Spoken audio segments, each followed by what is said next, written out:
Isang mapagpalang umaga sa inyong lahat. Tara na't samahan natin mulit-muli namang maglalaboy si Boknoy Palaboy TV.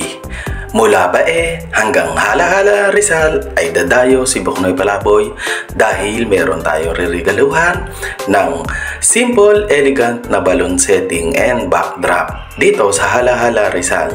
Kaya mga kapadyak, mga viewers, tara na't ating pagmasdan ang napakagandang tanawin ng mga daan patungo sa Hala-Hala Rizal.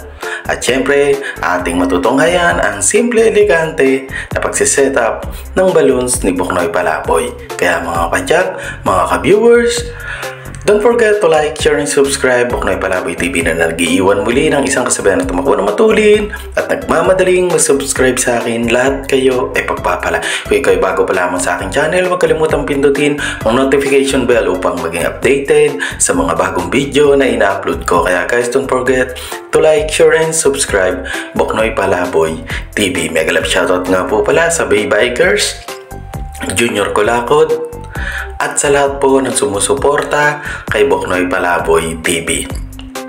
Special shoutout nga po pala kay Keira and Thea Ortilla. Isang mapagpalang umaga sa inyong lahat. At syempre sa lahat ng mga sumusuporta kay Boknoy Palaboy TV ay taos puso nagpapasalamat si Boknoy Palaboy TV. Isang mapagpalang umaga sa inyong lahat. Saludo po ako sa inyo dahil patuloy niyo po sinusuportahan si Boknoy Palaboy TV. Isang maligayang kaarawan kay Kate Domingo dito sa Hala-Hala Rizal. Isang mapagpalang umaga sa ating lahat.